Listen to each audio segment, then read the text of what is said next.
એક સહજ સરળ અને સૌમ્ય પ્રકૃતિ ધરાવતા એક આગેવાન હતા। અનુસૂચિત જાતિમાંથી કડીની સીટ ઉપર ચૂંટાયા પછી એમને સમગ્ર ગુજરાતની અંદર અને એમાં પણ વિધાનસભામાં પણ જ્યારે જ્યારે સમાજના પ્રશ્નો હોય, વિકાસના પ્રશ્નો હોય, ખૂબ જ સહજતાથી અને સરળતાથી આખા બોલાતા અને સાથે પોતાની વાત કહેવા માટે ક્યારેય સંકોચ રાખ્યા સિવાય એમને પોતાની વાત વિધાનસભામાં પણ રજૂ કરી છે। અને કડી અને મહેસાણા અને સમગ્ર ગુજરાત માટે એમને જે કામ કર્યા છે એ સદાય આપણને યાદ રહેશે। અને એક આગેવાન તરીકેની ખોટ ચોક્કસ ભારતીય જનતા પાર્ટીને પણ પડશે।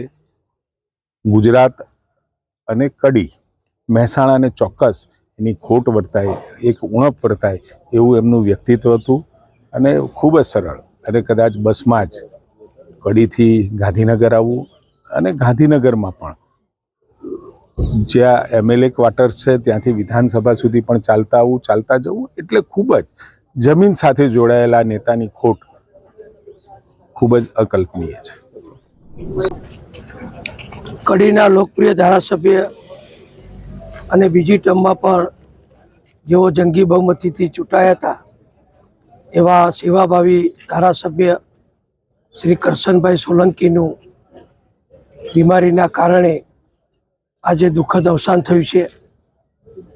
એમને કેન્સરની તકલીફ હતી અને કેન્સર હોસ્પિટલ અમદાવાદમાં એમની સારવાર ચાલતી હતી।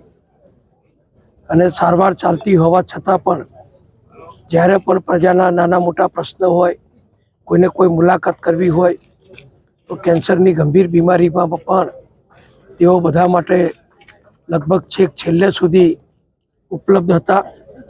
છેલ્લા 5-6 દિવસથી એમને ખાવાનું તકલીફ વધી હતી અને એના કારણે એમને અમદાવાદ હોસ્પિટલમાં દાખલ કરવામાં આવેલા, જ્યાં રાત્રે ગઈકાલે 2 થી 3 વાગ્યાના સમયમાં એમનું દુઃખદ અવસાન થયું છે।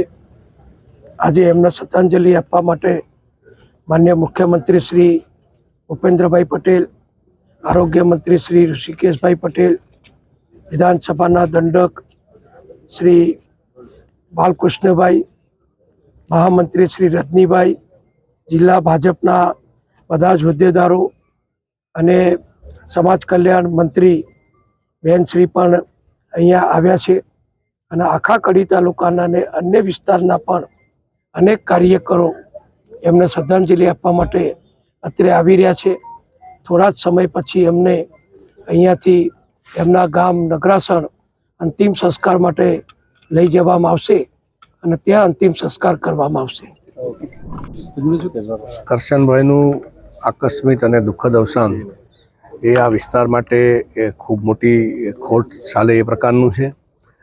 એકદમ જમીન સાથે જોડાયેલા નેતા, બધા જ લોકોને સાથે લઈને ચાલવાની એમની વૃત્તિ અને આ વિસ્તાર માટે સતત વિકાસનું કામ કરવાવાળા કરશનભાઈના આત્માને પરમાત્મા શાંતિ આપે એ પ્રકારે હું શ્રદ્ધાંજલિ આપું છું અને પ્રાર્થના કરું છું।